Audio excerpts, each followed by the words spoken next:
Badlands. Explain those Badlands. That's a hell of a name.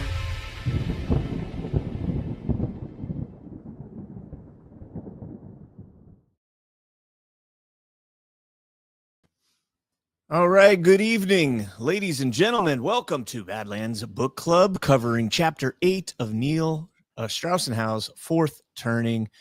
There it is, with my lovely co-host, Ash Epp. How you doing, Ash? William Strauss and Neil Howe. William Strauss and Neil Howe. Yes. William Strauss. I'm well. How are you? Right. I am living my best life. I am going through the motions, man. Going through the motions. But Those two things seem at odds. Are you living your best life, or are you just going through the motions? I think going through the motions is your best life. Maybe. Whoa. Race to the fucking bottom. I'm Aim dooming higher. out. Dooming out today. Dooming out. What are you dooming out about? What? Nothing. What? Nothing. I'm not dooming out. Oh. I was just kidding. Okay. All right. So before we get into Chapter 8, let's go ahead and check out our sponsors. Badlanders, you're all familiar with Loaded Gun Coffee. They've been long-time supporters here at Badlands, and you may have met them in person at some of our Guard events. But did you know they are a veteran-owned, family-owned shop operating out of Lake Havasu, Arizona? Every bag of their whole bean coffee delivers a high-octane, patriotic punch of flavor. With a long family history of commitment to freedom, every bag is a testament of pride and honor, from the skilled farmers who cultivate each blend to their roasters that handpick the finest coffee beans from around the world. Loaded Gun Coffee has mastered their unique brewing methods, resulting in the best tasting coffee around. The coffee is smooth and delicious, the perfect way to start your mornings. Get over to badlandsmedia.tv/loaded and use promo code Badlands to get yourself 10% off your order. And if you're in the Lake Havasu area, stop into their newly renovated store and say hello. That is badlandsmedia.tv/loaded. Promo code Badlands. Stay loaded with Loaded Gun Coffee. That's right. Yeah. And Ash is going to tell you guys about our friends over at Van Man. Van Man is taking down big toothpaste with all natural oral care, just pure, effective ingredients for a healthier smile. The van never stops. Now try Van Man's chewing gum as an all-natural alternative to traditional chewing gum, with none of the synthetics and plastics found in big name gum. Instead, it has all the tools to remineralize teeth and keep them healthy. Powered by hydroxyapatite, nature's secret weapon, loaded with minerals like eggshells and bone, two of the best forms of calcium to remineralize teeth and build strong bone tissue. Van Man's tooth powder, combined with pulling oils and peppermint aloe mouth rinse, is truly the ultimate fluoride-free dental hygiene bundle that saves you 25% off the individual prices. Head over to badlandsmedia.tv/vanman to hop in the van for the ultimate way to care for your teeth naturally. That's badlandsmedia.tv/vanman. All right. And Forkner's got some steaks on the smoker. I'm a jealous man. I'm sitting here getting ready to read 53 pages of Chapter 8. You ready to go, Ash? We're definitely not going to read all 53 pages of Chapter 8 tonight, but we're gonna give it the old college try and get as far as we get. You want me to go first? I'll start out. Okay. All right, Chapter 8, Third Turning, the Culture Wars from 1984 to 2005. It's morning in America, exuded President Reagan in his State of the Union message on January 15th, 1984. America is back, standing tall, looking to the 80s with courage, confidence, and hope. As California's governor during the prior era, Reagan had stood firm against the consciousness revolution and symbolized the primacy of the establishment. Now he symbolized the defeat of that establishment and the primacy of the self. Reagan detested the rules. Gosh, shut up. Reagan detested the rules and taxes and penalties of the very system that he ran, and buoyed by the feel-good veneer of the economy and moment, people loved it. From Hail to the Chief to Springsteen's Born in the USA, the national tune had changed. The awakening was over, and people discovered they were comfortable with what America had become. While watching the Super Bowl 3 days before Reagan's speech, TV viewers saw an Apple computer ad in which a young woman sledgehammered an enormous video display of dull-faced, vintage 1950s men. 1984 won't be like 1984, proclaimed the voice, heralding the supremacy of personal computers over big blue mainframes. The year's 4 digits recalled George Orwell's famous high-era forecast that all modern society would now tremble under a soul-crushing Big Brother. Instead, America smiled at the crushing of Big Brother. Little did they know that 1984, that Apple computer would lead to the growth and expansion of Big Brother. To every single human on the planet, with, exceptions of like small tribal communities and Amish people that don't do technology, that everybody would basically be walking around with a supercomputer in their pocket. Yep. At the deepest social level, the awakening had triumphed. The new values regime was no longer controversial, having accepted the obsolescence.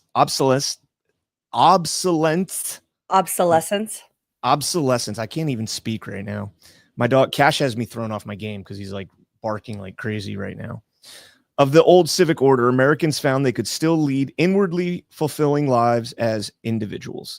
During the awakening, when the rebels had attacked the fortress, everyone expected that the victors would end up ruling over either utopia if the right side won, or dystopia if the wrong side won. Now the rebels were inside the gates. The defenders had fled, and nobody knew how the fortress worked. No one ruled it, so no longer mattered who won. Sensing this, people stopped believing that a fortress of any kind, especially one run by ex-rebels, could serve important social ends.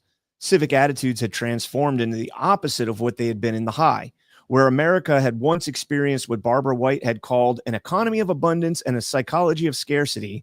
The nation now had an economy of scarcity and a psychology of abundance.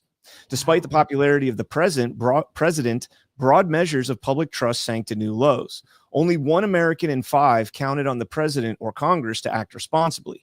Yet polls also showed Americans awash in self-esteem. Not trusting government, people did trust the individual. As expressed through the marketplace, cultural diversity, interactive technologies, new age spirituality, and evangelicalism. The old focus on policies and programs had receded, but the public vacuum was gradually being filled by a new politics of personal rootedness, inner values, and empathic gesture. Empathic. I don't know why I'm empathic. I had it right the first time. From TV talk shows to dependency groups to church basements, the search for personal meaning started with the direct experience of the individual. These self-discovered meanings were then ratified by others attracted to the individual's own niche groups, people whose views had been authenticated by similar experiences. The niche could involve sex, race, religion, occupation, income, even, as with gun ownership, a hobby. As niche groups strengthened, they began erasing old, universal worldviews and constructing new, particular ones. Any argument or observation coming from outside the group became suspect because it lacked the torch of pure belief. Every act thus had a meaning, every meaning a right and wrong, every wrong a victim, every victim a victimizer. From one niche to the next, this logic led to different sets of wrongs, victims, and victimizers. Unlike in the high, there was no such thing as normal public opinion. With America thus denormed, the center could not hold. As Senator Moynihan suggested, deviancy kept getting redefined downward. The people who in the awakening had comprised the silent majority of middle America now felt themselves engulfed in Blade Runner chaos and variance. One race, for example, poll showed Americans vastly overestimating the size and discontent of minorities and niche groups and underestimating the size and well-being of the majority. Fed by paranoia, public discourse became more tribal and less cordial with each passing year. Even mainstream Americans began to feel like Michael Douglas in Falling Down, that is, like an embittered minority. National parties weakened incumbents were derided, and attack ads proliferated. Suspicion began to creep into dealings with strangers, with only 3 people in 10 believing that, quote, most people can be trusted. 8 in 10 that, quote, civility in America has declined in the past 10 years. As the 1980s ended, personal security became one of America's biggest growth industries. By the early 1990s, America's niche group conflict became to be known as the culture wars, defined by Irving Kristol as, quote, a profound division over what kind of country we are, what kind of people we are, and what we mean by the American way of life. 3 basic battlegrounds emerged: multiculturalists against traditionalists, the Sheldon Hackneys versus the William Bennetts, media secularists against evangelicals, the Murphy Browns versus the Dan Quayles, and public planners against libertarians, the Robert Reichs versus the Charles Murrays. The culture war had as many combatants as America had niches, from the Nation of Islam to the internet. As each group exalted in its own authenticity, it defined its adversaries' values as indecent, stupid, obscene, or, suddenly a popular word, evil. The new lexicon of the culture wars allowed America's post-awakening ideals to be elevated into ideologies. In the 1994 election, voters split more ideologically than ever in the history of polling. Meanwhile, growing numbers of Americans either declared themselves independent or chose not to vote. Voting behavior gaps widened between genders, races, religions, generations, and especially between those who had children and those who didn't. Leaders who sought to assemble niches into coalitions met with little to no success, or old political alliances lay in ruins. As this quote-unquote politics of meaning spread, Americans in every niche came to one common conclusion. The institutional order was not working and was not worth defending. No one felt responsible for things as they now stood or functioned, not even the leaders. President Clinton, presiding over big government, could proclaim in 1996 that, quote, the era of big government is over. By then, top public officials were freely admitting that their own agencies had become bureaucratic nightmares. From courts to campuses, medicine to media, institutional America bathed in a self-criticism that corroborated the external critique of the prior era. Americans turned cynical, viewing every social arrangement as unworthy of long-term loyalty, deserving only of short-term exploitation. The attitude infected CEOs and temp workers, old and young, whites and blacks, family heads and single people, born-agains and gays, rural militias and urban juries. Conspiracy theories abounded, whether about FBI helicopters buzzing over Idaho or the CIA spreading AIDS in inner cities. The sense of civic decay developed a powerful momentum. The discrediting of each feature of the civic landscape made other features look all more dysfunctional. As institutions adopted to this changing mood, they became more finely tuned to individual needs, but worse at meeting or even pretending to meet community needs. In the wake of the Simpson trial and multi-million-dollar verdicts for coffee spills, the justice system began striking people as more system than justice. In the awakening, the system had looked corrupt from the outside. Now it looked that way from the inside, too. Lacking a central direction in civic life, Americans now began searching for it in narrower spheres, despairing over the numbing complexity of what Cornel West calls a decaying civilization. Americans avidly began talking about new ideals of total social cooperation and trying them out on small scales. For many, these ideas fell under the rubric of growing communitarian or civic Republican movement, dedicated to reconstructing public life from the bottom up. For others, they grew out of spiritual cosmologies, from evangelical rankings of angels to new age numberings of planetary houses. Americans everywhere were mesmerized by visions of a universal moral order that they comprehended within themselves. Meanwhile, 9 of 10 people agreed that there was a time when people in the country felt they had more in common and shared more values than Americans do today. By the mid-1990s, pundits agreed that America was deep into a new era of lost purpose and shattered consensus. Robert Samuelson called it a fragmenting commentary, a balkanization. Thomas Byrne Edsall, an era of bad feeling, and William Raspberry, an unraveling. Do you want me to take over here? Yeah. Now half over. And remember, this is written in 1997. So they're talking about we just went from the 80s into the 90s.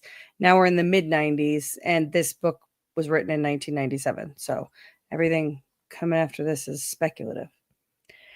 Now half over, this unraveling has darkened the quality of American life in ways no one ever predicted.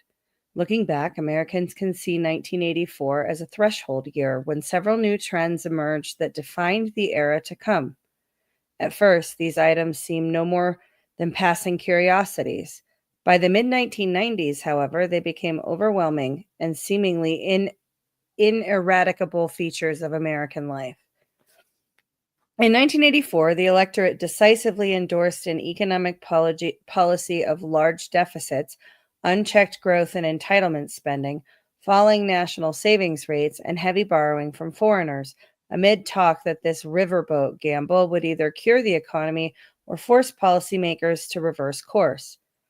A decade later, fiscal excess had become a political way of life and sluggish productivity an economic fact of life.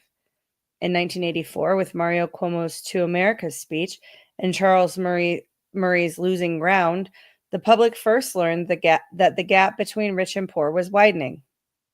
A decade later, the gap had grown to yawning proportions, yet liberals joined conservatives in doubting that much could be done about it. In 1984, Jesse Jackson launched a rainbow coalition, declaring America to be a quilt of many patches, many pieces, many colors, various textures. A decade later, after multiculturalism had swept the country, America seemed less quilt than a rag rug of splitting strands. In 1984, Americans were first noticing that the conventional family was no longer the norm, and premarital teen sex no longer a rarity. A decade later, married couples with children had shrunk to only 26% of all households versus 40% in 1970. And the share of sexually active 15-year-olds had swollen to 26% versus 5% in 1970. In 1984, Hollywood had just invented tech-enhanced violent action movies, and automatic weapons were still uncommon in inner cities. 10 years later, the typical child had seen 10,000 acts of TV mayhem by age 18, and the national rate of death by gunfire for children under 18 had tripled. In 1984, hang on one second. In 1984, Peter Uberoff turned a profit on the LA Olympiad. Few athletes earned more than the U.S. president, and Michael Jackson introduced America to a new thriller-style megastar.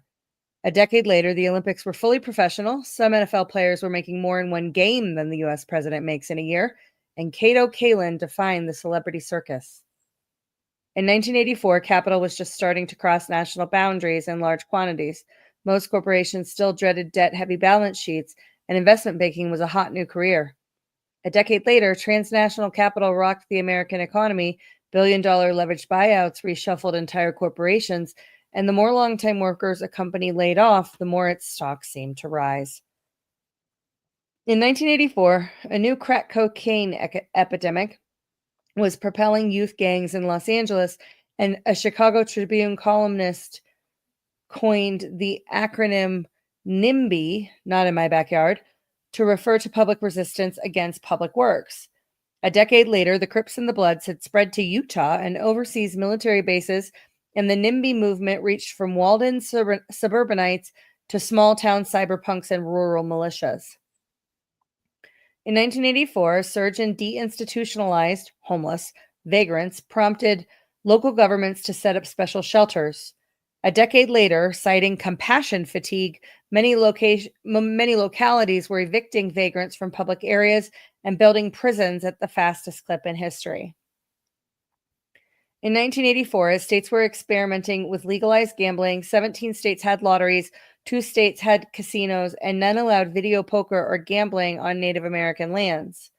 10 years later, those four numbers had risen to 36, 10, 6, and 24, respectively. By the mid-1990s, more Americans visited legal casinos than attended Major League Baseball and NFL football, symphony concerts, and Broadway shows combined.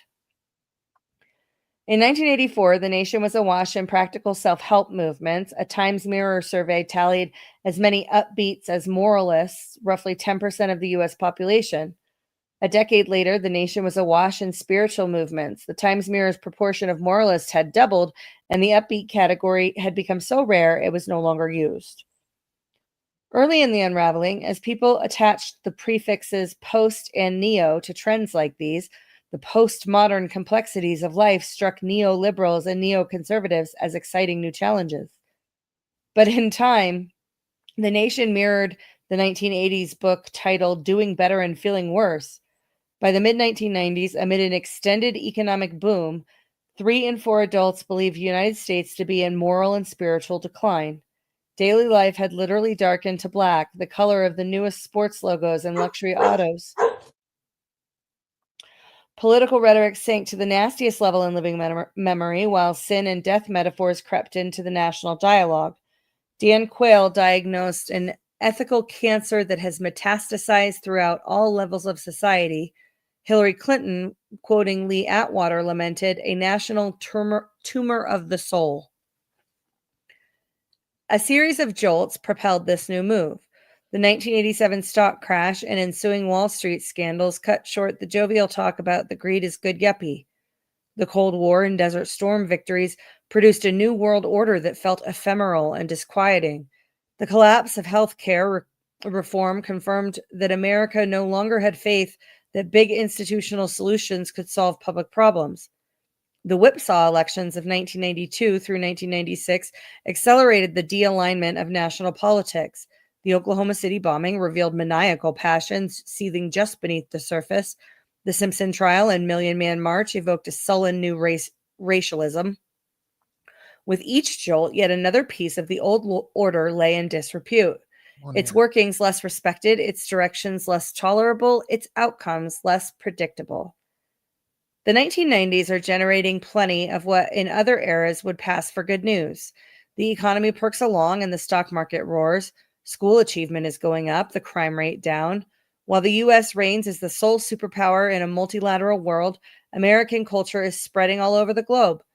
The big hand on the atomic scientist's doomsday clock, which hit 3 minutes to midnight in 1984, has since retreated.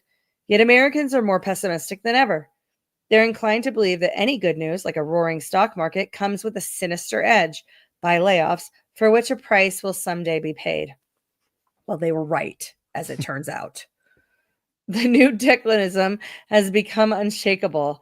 Where the awakening's occasional talk of apocalypse has simply framed the era's euphoric urgency, the new declinism is more despondent, as though history were not hurtling towards a climax, just staggering towards exhaustion. Polls show that a majority of Americans, young adults especially, believe that the nation's best years have passed. A popular poll about recent decades showed that the best liked ones were the furthest away, and the 90s was the least liked of all. In 1995, USA Weekend held a readers contest to name the 90s. The vast majority of responses were gloomy, as in negative 90s, the whiny 90s, the denial decade, the down decade, or the decade of despair.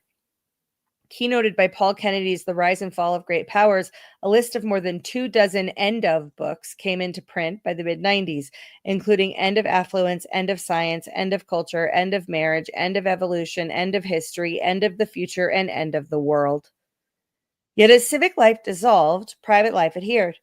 Both realms headed in exactly the opposite directions from where they had gone back in the high. In 1960, visions of post-1984 America had been either a benevolent Tomorrowland or a malign Big Brother, but the specter of communal chaos and rampant individualism was unimaginable. That explains why Americans old enough to remember the high feel so alarmed by the unraveling, and why those too young to remember the high find so little meaning in America's pre-awakening history. The unraveling mood shift is a natural consequence of the life cycle transitions taking place among today's generations. The confident, team-playing GIs are weakening. The other-focused, compromise-minded silent are vacating midlife. Boomers are exiting young adulthood after having embroiled it in self-discovery, argument, and new pathologies. The departure of 13ers from childhood leaves people of all ages, themselves including, wondering what went wrong there. I think we were the best ones of all. Nah. New millennial babies are being born. That's you. America is moving into an archetypal constellation that is reaching an apogee of inner private power and a nadir of outer public power. Like other eras, an unraveling is a natural phase of human history. Now is the time a society clears away institutional detritus. With the awakening over and no crisis yet on the horizon, just wait, Strauss and Howe. It's coming, I promise.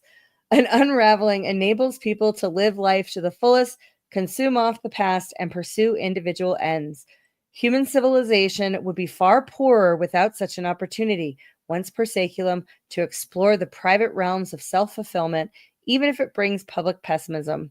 In many ways, a third turning can be the most personally enjoyable of the secular seasons. So too is an unraveling a necessary phase. By empowering the ideals of the awakening, it lays the agenda for the crisis to follow. Third turnings and archetypes. There have been 7 third turnings, unravelings, dating back to the 15th century. The retreat from France from 1435 to 1459, late medieval seculum, intolerance and martyrdom, 1542 to 1569, Reformation saculum, reaction and restoration from 1649 to 1675, New World saculum, the French and Indian Wars, 1746 to 1773, revolutionary saculum, the Mexican War and sectionalism, 1844 to 1860, the Civil War saculum, World War I and Prohibition, 1908 to 1929, the Great Power saculum, and the Culture Wars, 1984 to 2005, Millennial saculum. And the 2005 comes with a question mark because they don't know because it hadn't happened yet because this was written in 1997. Well, and all the other ones are kind of defined by war, and I'm wondering, 2001, we got a war, so... Yeah. Well, they said that earlier. I think that every unraveling period was marked by a war. There every single one, and then the anomaly in the Civil War is that during that we didn't get the hero archetype that you would expect. But that's the only anomaly that they claim in the book. Right. That's the only anomaly. All 7 third turnings have followed a similar path of social entropy and disintegration. The awakening complete, people are now fully immersed in their own purposes. The new social priority is to atomize, not to gather. People are harvesting, not sowing. Underneath, a new values regime grows and spreads. As large official entities continue to weaken, small informal formal ones, families, neighborhoods, small enterprises, volunteer groups, and cultural niches revitalize. The unraveling is an equinox era, a transition towards shorter days and longer nights. Both the demand and supply of social order are falling. This is the autumnal quadrant of the saculum, when vines luxuriate, fruits spoil, leaves fall, and respect for life's fundamentals reappears. It is when Richard Wilbur's hot summer has exhausted her intent, like a love letter that's no longer meant. People reap prior plantings while wondering what to do with the seeds. Eat them, hoard them, leave them to the winds. Foreman, declared Edwin Way Teal, autumn is a time of harvest, of gathering together. For nature, it is a time of sowing, of scattering abroad. The pleasure of the harvest mingles with the shudder of approaching vulnerability. All things on earth point home in old October, wrote Thomas Wolfe. Travelers to walls and fences, hunters to fields and hollow, and the long voice of the hounds, the lover to the love he has forsaken. Just as a high begins with a political treaty that concludes the crisis, an unraveling era begins with a cultural treaty that concludes the awakening.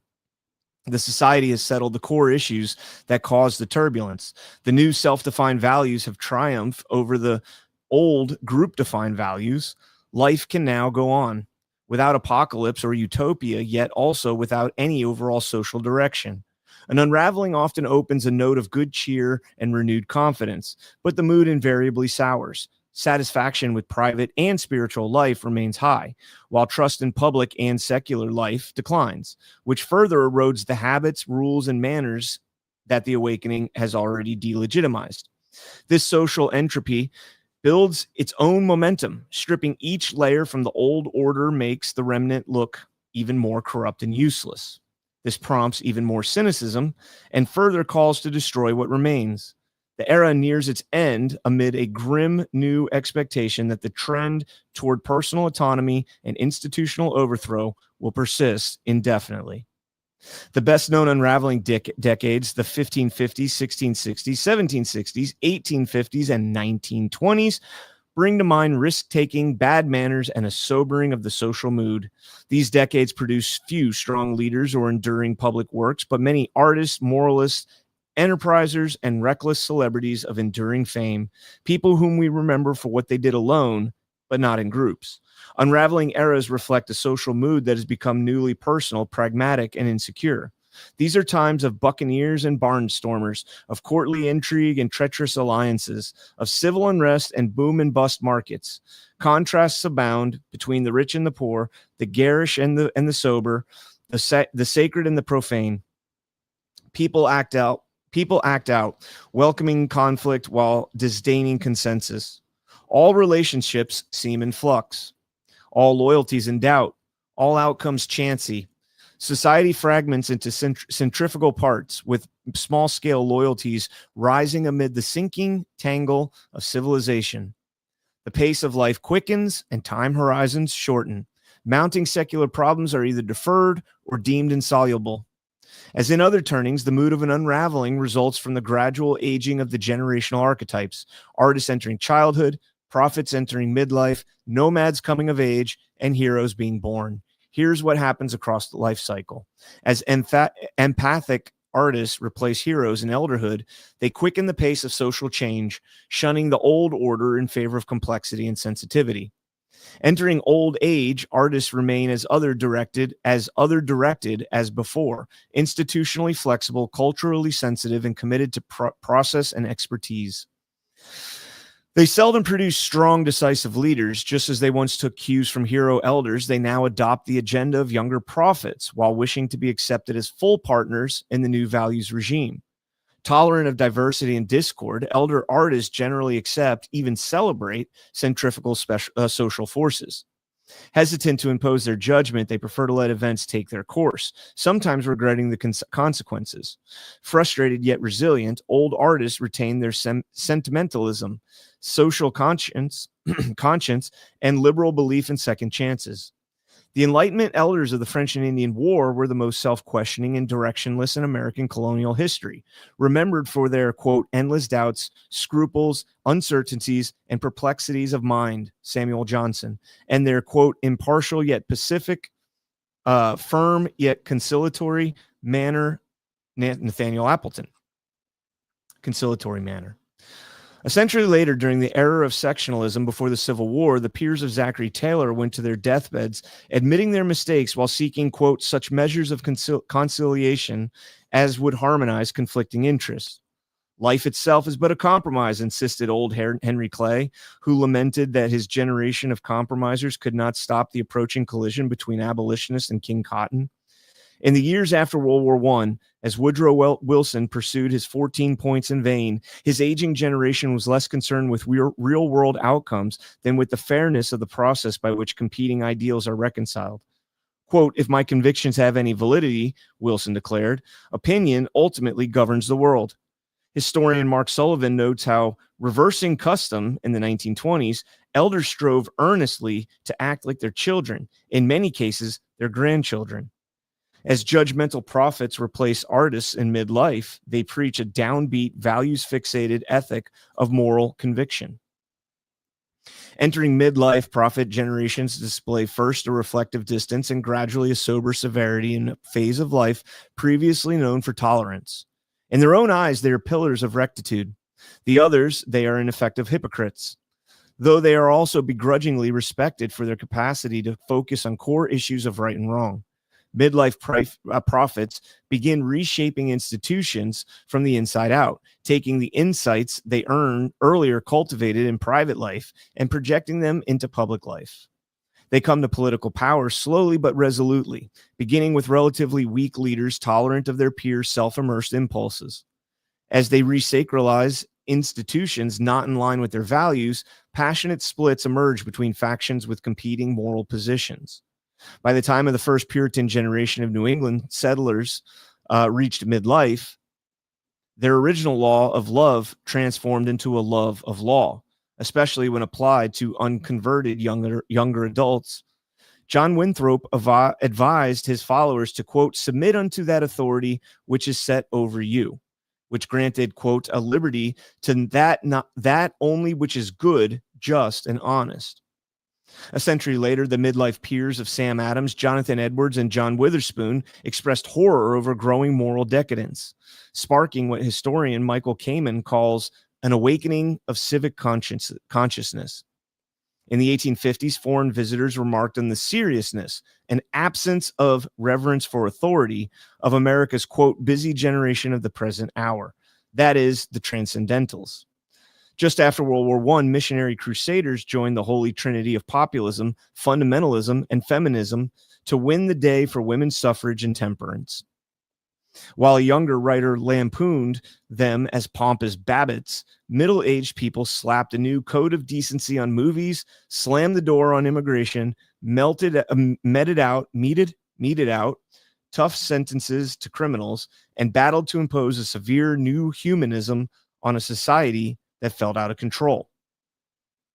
As alienated nomads replace prophets in young adulthood, they become brazen free agents, lending their pragmatism and independence to an era of growing social turmoil. Nomads come of age in a society strong in choices and judgment, but weak in structure, guidance, or any sense of collective mission for young people. Lacking a generational core, they are defined by their very social and cultural divergence. Aware that elder leaders do not expect much from them as a group, they feel little collective mission or power. Yet their accelerated contact with the real world gives them strong survival skills and expectations of personal success. Acting as individuals, they take entrepreneurial risks and begin sorting themselves into winners and losers. Their culture develops a frenetic, hardened quality, provoking next elder prophets to accuse them of lacking a principled inner life. Young nomads shake off these criticisms and do what they must do to get by. Quote, a wicked and perverse generation is how the young Quaker Josiah Cole described New England's renegade youths during the 1650s. To older immigrants, writes historian Oscar Hanlon, quote, the second generation seemed a ruder, less cultivated, and wilder people.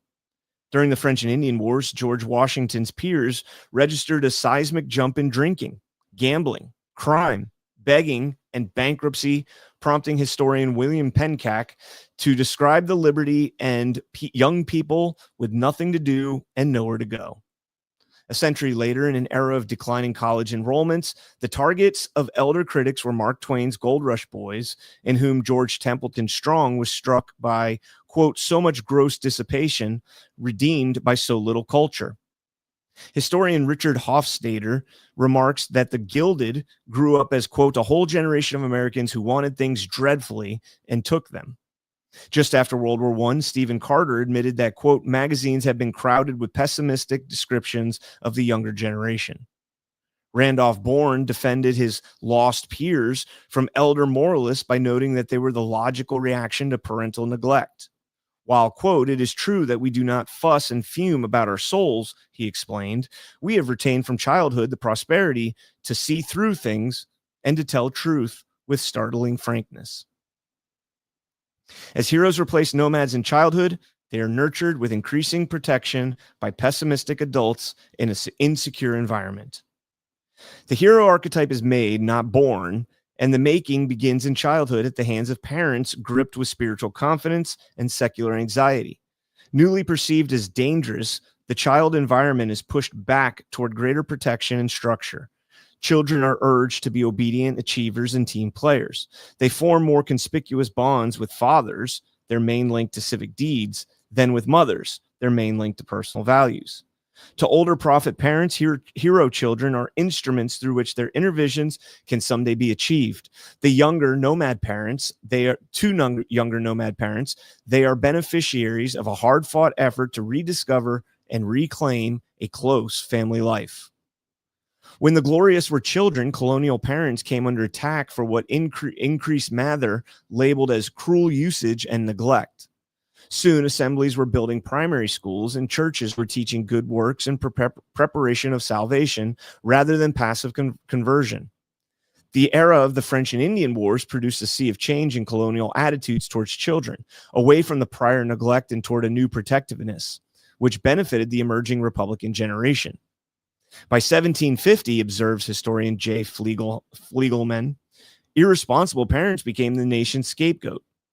Afterward, notes historian Kenneth Lynn, quote, in no other period of our past can we find the top leaders of American society speaking as gratefully as these patriots did about the fathering they received. Similarly, progressive era adults succeeded in cleaning up the child's world. This produced, according to sociologist Leonard Kane, a, quote, generational watershed at roughly the year 1900. Children born after that year were much more favored than those born before and became a father-respecting generation that, as Bing Crosby sang, would, quote, follow the old man wherever he wants to go. It's from White Christmas. What's that? That's from the movie White Christmas. It's then followed by Because We Love Him, We Love Him. And it's a bunch of military guys that are singing to the general because he's like retiring or moving on or something. And they're singing to him. And then they get bombed, right? So it's World War II. And they get bombed and they all duck down. And then they start singing again as they stand up. We'll follow the old man. Excellent scene. One of the best scenes in cinema history. America is now more than a decade into the current unraveling, with roughly another decade remaining. Over the next 10 years or so, the usual linear forecast will prove to be correct. Into the new millennium, today's generations will display much the same personas they now do, except in more exaggerated and slightly older form. But in doing so, they will be traveling to the threshold of yet another transformation whose nature and consequences the linearist cannot fathom. Oh, this is very exciting. So Brian just read through how the generational archetype that we're living in now, how that happened throughout all of history. And now we're going to talk about because we're at the part of the story that's about us now, people that are alive. And here we go. Silent entering adulthood.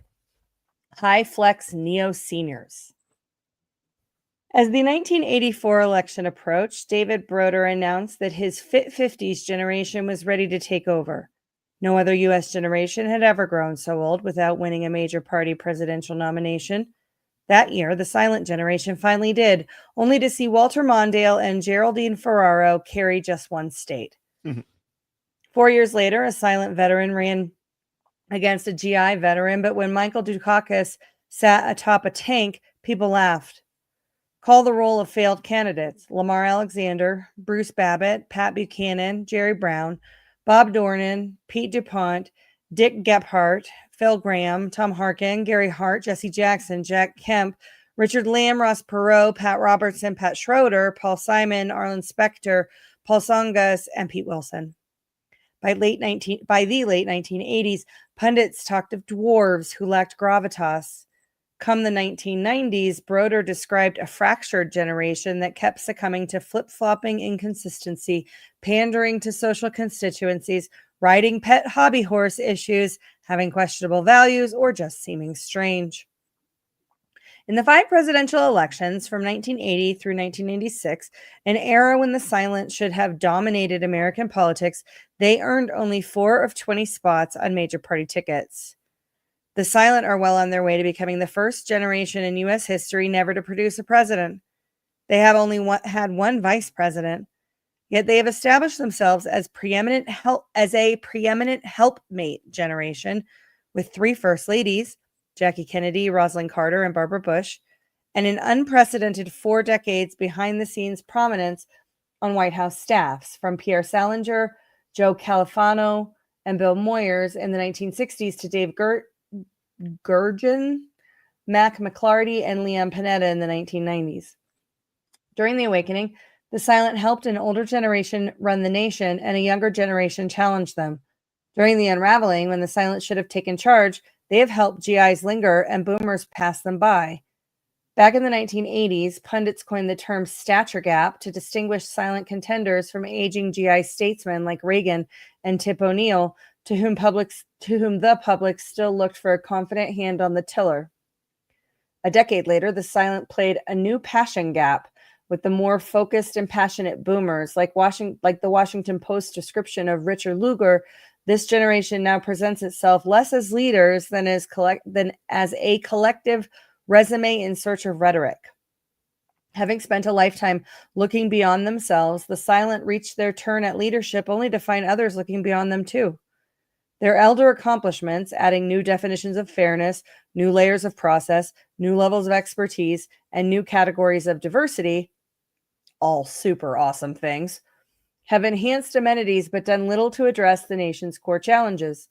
Like the law many silent deemed their greatest achievement, the Americans with Disabilities Act, their best efforts have helped some people out but tied others in knots.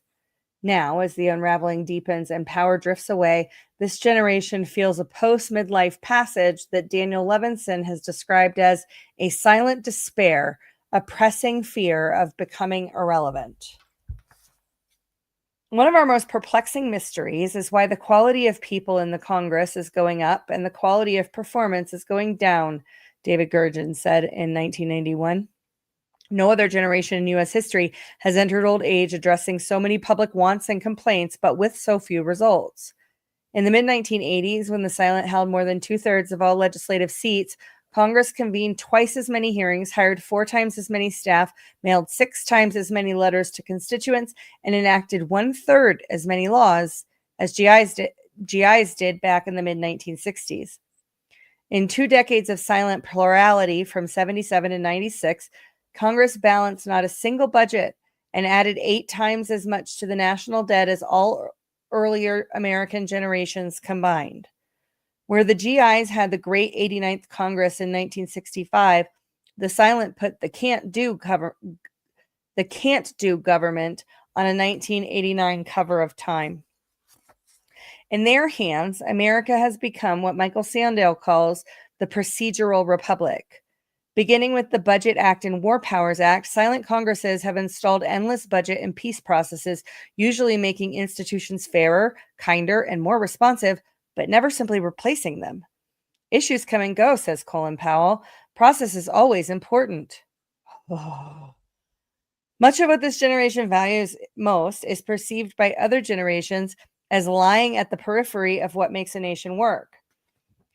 As Harvey Silvergate said of Justice Stephen Breyer's legal writings, silent governance brings to mind a finely tuned watch that is a mechanical wonder in its smooth and logical operation. The only problem is that in the real world, it fails to keep time. As Bush said of Dukakis, this makes the silent appear to others like, quote, the technocrat who makes the gears mesh but doesn't understand the magic of the machine. Through the unraveling, America's style of elder leadership has gone, in Fortune's words, from macho to maestro. Like Dukakis' 1988 lectern, the silent have recast GI red, white, and blue as salmon gray and mauve. They have offered a nuanced, ever-questioning perspective that Meg Greenfield praises as the, quote, continuing reinspection of our inherited historical certitudes. When all this is properly in play, our understanding will be expanded, refined. Elements of ambiguity or complexity or doubt will be admitted to the picture, end quote. As other-directed as ever, the silent have turned against peers like Robert Bork, Pat Buchanan, and Joycelyn Elders, who are seen as rigid or abrasive, but have embraced others who, like David Souter, plead that their own convictions would play absolutely no role on divisive issues like abortion. In every realm of life, aging silent try to solve problems by getting people to talk to one another. From weekend tea groups to corporate sensitivity seminars, from Ted Koppel's national town meetings to Sheldon Hackney's national conversation in which all participants will show respect for the views expressed by others, we don't arrive with ready-made answers so much as honed capacity to ask and to listen, says newspaperman Wade Green, who touts his generation's ability to, quote, bridge gaps at a time of immense, extraordinarily complicated, and potentially divisive changes. Silent-led governments have nudged every person and group to participate. In California, ballots carry so many initiatives that in 1990 they require a 230-page voter's guide, while new school textbooks require the assent of 4 committees, one with 90 members. 90 members is not a committee. No, that's a body. Okay, hang on, I lost my place. Foreign policy has embarked on a new era of multilateralism and deference to international law. What Harvey Joseph Nye terms soft power, the complexity machinery of interdependence. Under silent command, even computers have started talking to each other. Space shuttles began carrying 3, whose disagreements were resolved by 2-to-1 votes. Where the GIs had reached the brink of elderhood, pursuing a small number of large missions, the silent reached theirs, pursuing a large number of small ones. In the mid-1980s, the Union of International Associations cataloged 10,000 world problems requiring solutions. Oh my God, fuck all the way off with that shit. We have 10,000 global problems that have to be solved? Nope. All of them global warming. Yeah. Well, certainly they're probably all related to global warming.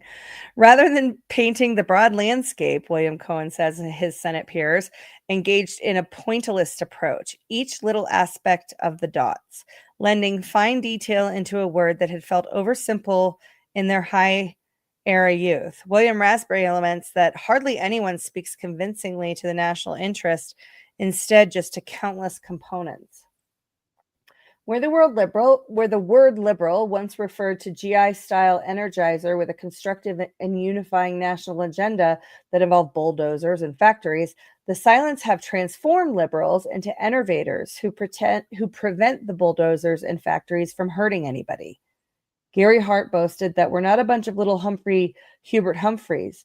Meanwhile, the definition of elder conservative has evolved from the lost high era stewardship to the hip high rolling optimism of silent supply siders, full of unraveling era zest and swagger. Like Phil Graham and unlike boomers, they ain't running for preacher and don't like simple moralizing. Across ideologies, the silent have sought what David Osborne describes as neo-progressive synthesis. If the thesis was government as a solution and the antithesis was government as a problem, the synthesis is government as a partner. I'm going to vomit. Regardless of the silent is the silent freaking villain that we've never really even talked about because they're silent. Sneaky bastards. Regardless of ideology, the silent generally agree that policy decisions are best left to experts. In defense of his peers, Tom Foley fought boomer-led term limit initiatives by hiring expert lawyers to keep expert incumbents in office. From the culture to the economy, the aging silent have been hard at work, clearing away all the smothering societal restraints they recall from their youth. Aided by their elder cadre of ACLU-style civil libertarians, they have resisted curfews, school uniforms, and anti-panhandling laws. They've added risk to the economy with leveraged buyouts, derivatives, state-approved casinos, zero-coupon bonds, and dynamic projections. They've opened every imaginable cultural door, broken every taboo, provided every peep show. Where high-era silent hipsters had once toyed with on-the-edge naughtiness, the Unraveling's corporate chairman put the Time Warner logo behind the overt profanity of 9 Inch Nails. There are no gatekeepers left at the networks, announces Advertising Age. Aside from the F word and saying that Advil is better than aspirin, you can get away with anything now. The elder silent tend to undermine any social arrangement that requires social discipline or informal restraint to keep it going. From pop music to fashion, journalism to literature, the graying generation of Dick Clark, Calvin Klein, Hunter Thompson, and Gore Vidal pretends to scoff at the rules of the very realms of how they now rule. Unlike the GI elders who came before, the silent believe in options, negotiation, diversity, mobility, complexity, what Pat Choate calls the high flex society. In the awakening, silent microeconomists had defended market choice against macro-minded GIs. Now the president's older economic advisors defend markets while his younger ones disagree. Through the unraveling, GI industrialists have been replaced by silent technocrats who manage financial holding companies long on flexibility and short on product identity or worker loyalty, and who take cues from books like Tom Peterson's Liberation Management, Necessary Disorganization for the Nanosecond 90s. The old vertical command structure is giving way to the horizontal or even disintegrative. As labor unions, sports leagues, and oligopolies have weakened, antitrust policy has become less of a public priority because no one expects the silent Jerry Joneses to collude like the GIs used to. So long as everyone avoids technical violations, silent board of directors presume that anything their companies do is acceptable, whether incentivizing CEOs with huge stock options or right-sizing employees onto the streets. To guide them and the nation to right answers, this generation trusts affect above all else. What John Leo describes as, quote, an unembarrassed relativism based mostly on feeling. The result of large doses of John Naisbitt's, quote, high-tech, high-touch strategy can be seen in Mario Cuomo's compassionate liberalism, Jack Kemp's bleeding heart conservative, conservatism, or Ross Perot's deflective proposals to engineer reforms by taking more and better polls to see what everybody feels should be done. In silent hands, the Ford Foundation's grand priorities have shifted from the underwriting of large public constructions to the support of special projects designed to promote tolerance and social understanding and ensure access and equity. When Americans feel bad about some foreign situation they see on TV, U.S. troops go on overseas missions with few clear goals other than adhering to multilateral agreements, keeping everybody from getting hurt. Under generals like Norman Schwarzkopf and John Shalikashvili, I think I crushed that. Military tactics are shifting towards the use of standoff weapons that save lives, but are extremely expensive to build, yet leave the final outcome in doubt.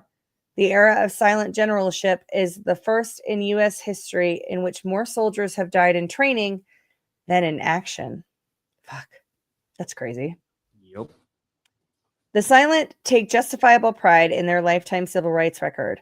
They have succeeded in producing more Black and Hispanic members of Congress than all prior American generations put together. Racial understanding is perhaps the noblest legacy of a generation that, as Russell Means said of himself, quote, came to understand that life is not about race or culture or pigmentation or bone structure. It's about feelings. That's what makes us human beings, end quote. Yet the endgame of that legacy includes a new resegregation of college dorms, public schools, and congressional districts, and an unfeeling new tangle of social pathology that makes use of all races seem less trusting of each other and less hopeful about racial progress than the silent were when young. Wincing at younger generations' troubles with the unraveling era economy, the silent are embarking on an old age feeling of vague dissatisfaction about their supposed lack as an inheritor generation grown old. They comprise America's wealthiest ever elders, completing a stunning 2 generations rags to riches transformation of American old age, where the high era lost watch their growing offspring whiz past them economically, the silent tower over the living standards of their children. In 1955, most 35-year-olds typically lived in bigger houses and drove better cars than their 60-year-old parents. Now the opposite is the case. As the entry-level pay and benefits have shrunk for young workers, top-level pay has skyrocketed for their aging bosses. Where a GI CEO earned 41 times the pay of an average worker, a silent CEO earns 225 times as much. In 1940, recalls Russell Baker, only an opium eater could have imagined the soft, lush future in which we now wallow. Yet with this prosperity has come a susceptibility to scandal. From Bob Packwood's sex-laced diaries to United Way's apologies for William Aramy's lack of sensitivity to perceptions, the silent pay a price for what the Teflon GIs more easily shrugged off. Today, the silent have become the establishment, but still feel like outsiders.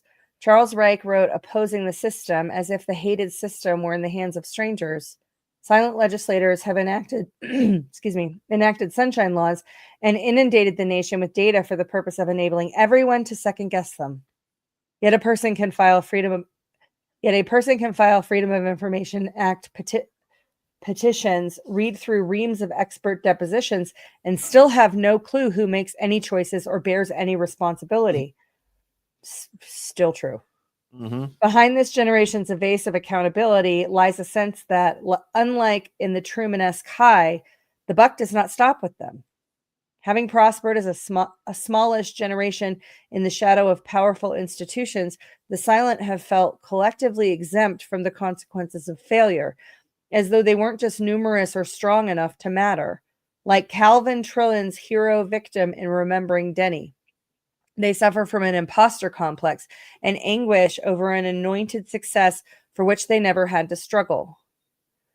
Much as David Broder closes each year with a column acknowledging his gaffes, the silent are closing their careers by reflecting on their mistakes and how they might make amends. Retired public officials admit easily to past errors, yet are annoyed to hear their legislative artifacts of tolerance, compassion, and due process come under sharp attack from younger politicians. So this generation's decorous Miss Mannerses keep defending politeness. Its erudite Paul Fussels keep protesting the dumbing of America, and its sensible William Cohens keep dissenting from the view that those who seek compromise and consensus are a mushy middle that is weak and unprincipled.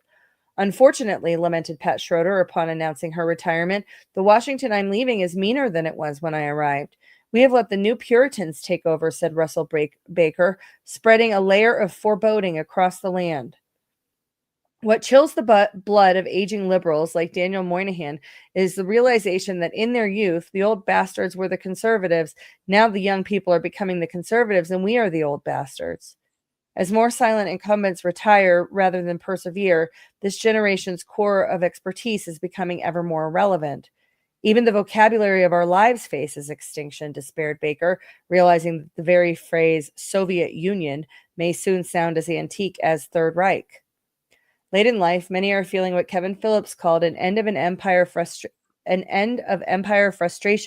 and anxiety about flimsiness of a prosperity bought by decades of economic and cultural risk-taking. When the silent begin to convert their life story into gallery pieces, like the Korean War Monument and the Rock and Roll Museum, they construct artworks more than landmarks, appealing more to aesthetic than to civic or moral sensibilities. And they fear that many of their lifelong achievements could turn out to be like Jackie Onassis collectibles, precious to them, but incomprehensible and perhaps unaffordable to others. Quote, most of the time we've been reading, suffering from cultural and technological vertigo, off balance with an inner ear reverberating to the sounds of both Patti Page and the Rolling Stones, says Richard Cohen of his generation's late life confusion. We were raised for one era and had to live in another, and now tragically we've been discounted altogether, forgotten like some lost civilization or Tiny Tim. We're accused, I suspect, of having done nothing. That, however, is not the case. We've been in therapy. I mean, I would never accuse them of having done nothing, because Nothing good. They did a lot. The erosion of standards, the feelings economy, the weaponized empathy. That's where it starts, man. Boasting of our government. Mm-hmm. Bolstering, I should say. Into the new millennium, rabbit at rest. Surprise, gushes Gail Sheehy in New Passages, which describes the years from 50 on up as a series of zigzags, one reviewer likened to a miniature golf course. The second half of life is not the stagnant, depressing downward slide we've always assumed it to be, says Sheehy. In their second adulthood, the silent can, without limits, make all sorts of choices. Retiring men can learn to talk. Politicians can be peacemakers, generals to cry, and businessmen to emote. While graying feminists come into full bloom, elderhood will become a time for pleasure palaces and an unhung up aesthetic sensibility climaxing in what he calls the uninhibited 80s, which the eldest in her generation will reach in the year 2005. Sheehy's peers will indeed combine a denial of age with a better late than never search for catharsis. They will keep trying to think, act, and look young, conforming their wardrobes to mainstream fashions, undergoing many facelifts and tummy tucks, and occasionally infuriating their children by succumbing to sexual dalliances, and experimental dalliances. As Woody Allen said of his affair with his common law wife's adopted daughter, the heart wants what the heart wants. Like, how? And everybody was just okay with it. There was like a little bit of outrage about that from, the hyper religious people. But for the most part, it was like, oh, well, Hollywood. Tabloids. That's all they had back then. Yeah. We didn't yet have the mass dissemination of information that we have today. And so you couldn't have people outraged. Yeah, but everybody knew. Everybody knew that Woody Allen was. Yeah, but you didn't know how everybody felt because they didn't have the voice. Now we have a voice. Yeah. Now we have a voice. So everybody gets to see there's no manufactured consensus anymore. Well, it probably still is manufactured, but at least now there's at least an iota of it being individual. I would think it it would be less manufactured then because they were building the mechanisms to manufacture it. Yeah, now it seems like we have all of this, individual ideas being shared, but as we've seen, with like bots are the most extreme example, but also NPCs, right? People just read the headlines and respond, and a lot of that's manufacturing consensus as well. yeah, People but back then still use their brains in the 90s. yeah, but back then they would just take a couple excerpts of what people said about it and make it seem like that was generally how everybody felt. The silent may think they're aging imperceptibly, but the imperceptibly, but the culture is noticing. Funny, you don't look like a grandmother is the title of Lois Wise's peer-directed book. And indeed, America is just getting acquainted with a hip new elder batch that doesn't fit or like the familiar old GI senior citizen label. The silent prefer to think of themselves as a high flex neo-seniors, iconoclastic connoisseurs who savor subtleties, subtext, and art for its own sake. Deft relativists who lace their thinking with, on the other hand, and appreciate all points of view. Disappearing are the Cadillac owners, bridge players, moose, masons, and members of gray power groups. In their place are the senior net surfers, self-styled kids over 60, Common Cause members, the Peace Corps, older volunteers, museum docents, opera ushers, and unpaid aides to social workers and park rangers. In the child's book, My Grandma Has Black Hair, Grandma does aerobics, buzzes about in a red sports car, and engages in cross-cultural conversations with young people. Golden America senior networks are giving way to Norman Lear's Act 3 communications, huge luxury autos to snappier world-class sedans, vigorous big band music to maudlin oldies but goodies. A new genre of films about aging, grumpier old men, How to Make an American Quilt, depict elders' lives as pastiche of sexual and family mistakes. A pastiche. Quote, I just found out I'm somebody's grandfather and somebody's father. Maybe I'm somebody's friend in the bargain, said Paul Newman in Nobody's Fool, in a 1994 embodiment of the unraveling, sensitive, and self-deprecating granddaddy-o. Many silent are finding their links with grandchildren weakened by their own and their children's divorces, but now they're battling to rebuild broken relationships. Before the 1990s, America had few grandparent support groups. Now there are more than 150. Since the end of the awakening, the number of children living with grandparents has risen by 40%, as young parents boomerang back to their own affluent moms or dads living in large empty nest homes. Through the rest of the unraveling, the silent will rejuvenate what it means to be old in America. Leisure World and Sun City will lose popularity as silent tastemakers prefer townhomes within reach of restaurants, theaters, and theaters and sports arenas populated by younger people. After the 13er master bedroom coup d'etat, boomerang households will mature into extended families that can endure. Older people will hopelessly fractured families will experiment with non-traditional living arrangements.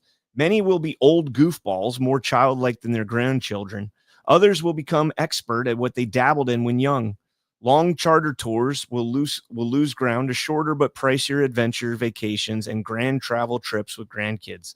Silent elder hostelers who once did Europe on $5 a day will do it again at $500 per.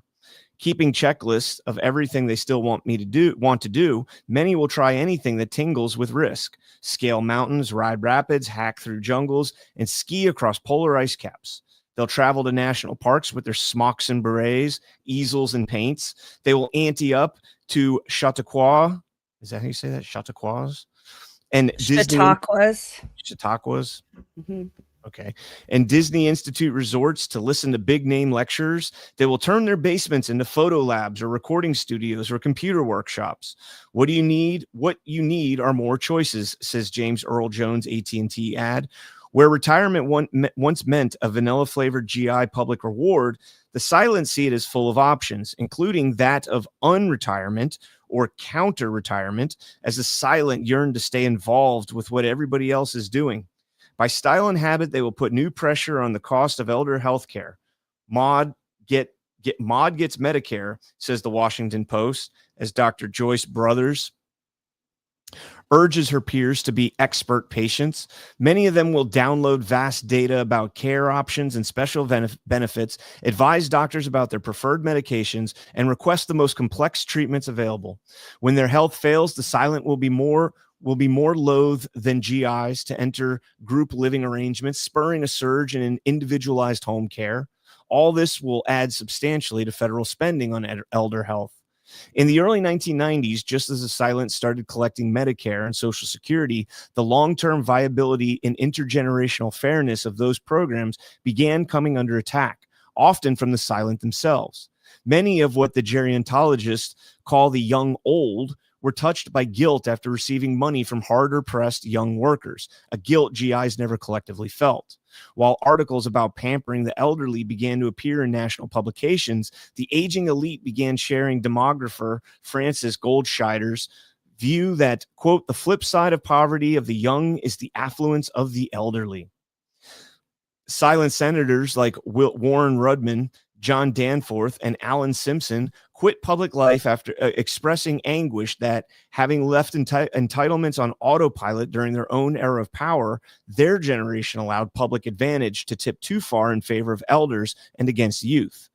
Richard Lamb feels, quote, haunted by the fact that I am a member of the most fiscally irresponsible generation in America, and Paul Songas has launched a grassroots silent fight for, quote, generational justice that, in a reverse twist on the old GI agenda, would take money out of their own pockets.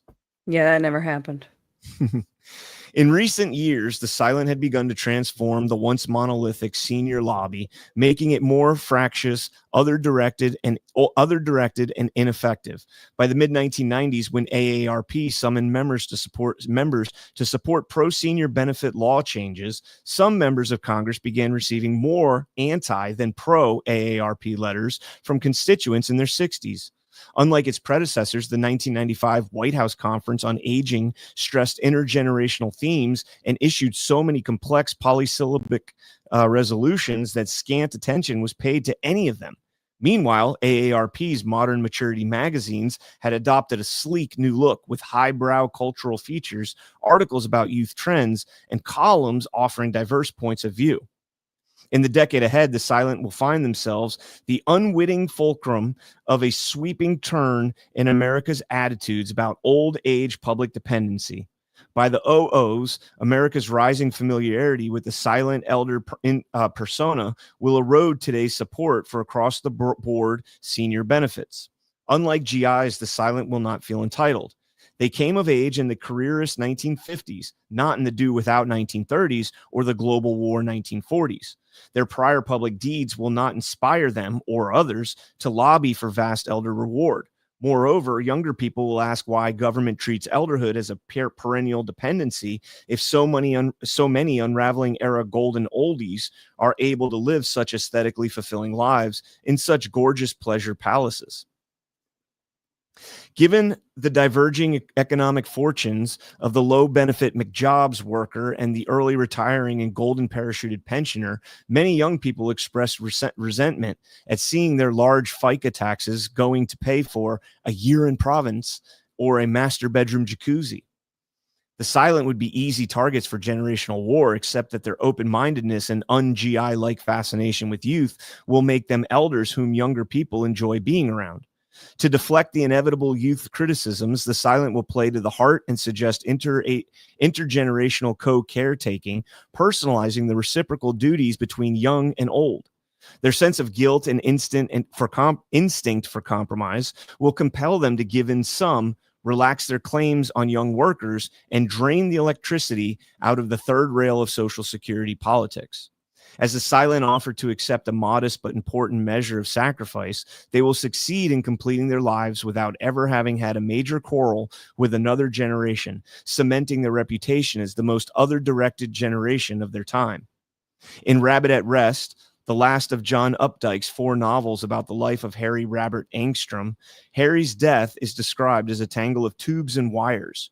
Harry realizes that his past is, quote, strewn with emotional wreckage, leaving nothing but, quote unquote, table scraps for the, quote, kids coming up. He recalls how different his own life had been. In Updike's high era, Rabbit Run, Harry questioned a married careerist life that he found stultifying. In The Awakening, Harry rejuvenated Rabbit Redux, and then cashed in Rabbit is Rich. Throughout their adventures, Updike's characters feel internally adrift as they search for good sex, final sex, absolute sex that will enable them to be at rest.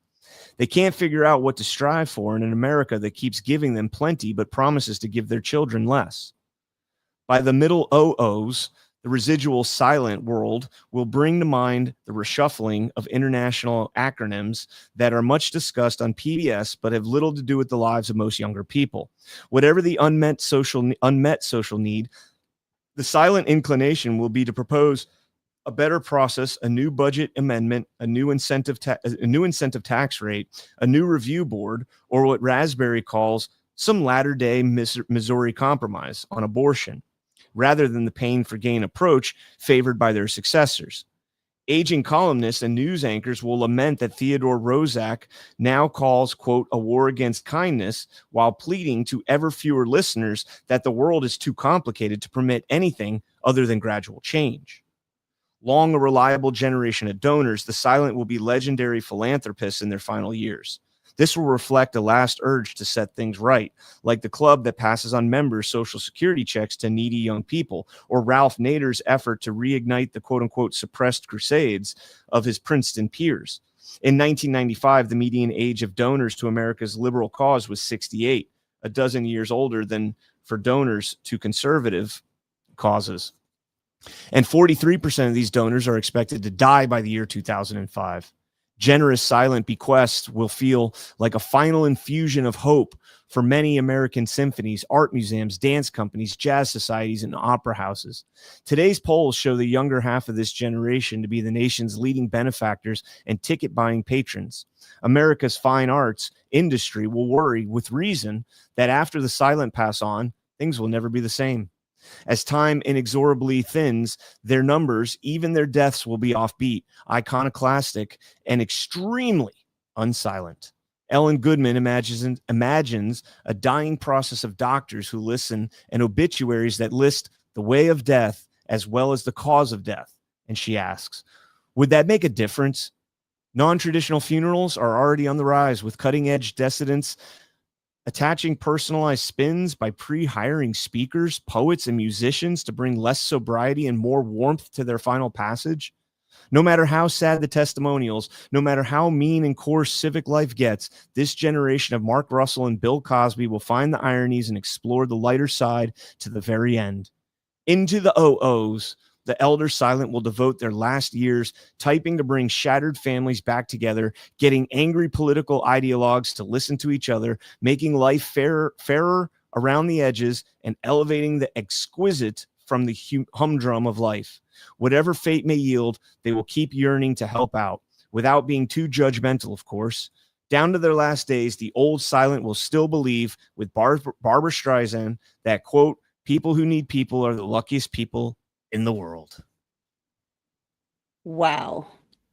So you can see what happens, right? So you've got this artist generation that the one coming up behind them is a prophet generation, which are the super judgy ones. The artist generation like feels guilty for having all the wealth as old people. So they teach the young people like, you should be mad at us and you should, want you should take money out of our pockets, was one of those that they said. But then the boomer generation comes up behind them and doesn't have the same hangups that they have. They don't feel guilty about it. They feel entitled to it. They feel like they were told by the silent generation that they deserve it, right? And so that's why the boomer generation will not relinquish their control over any institutions and certainly the wealth. We'll blame it on the silent, which turned into the boomers. Yeah. I mean, I think the silent have gotten away with a lot. And I think I was telling Kitty, I was responding to Kitty in the chat. I think that the boomers get blamed for a lot of the social change that was actually the silent.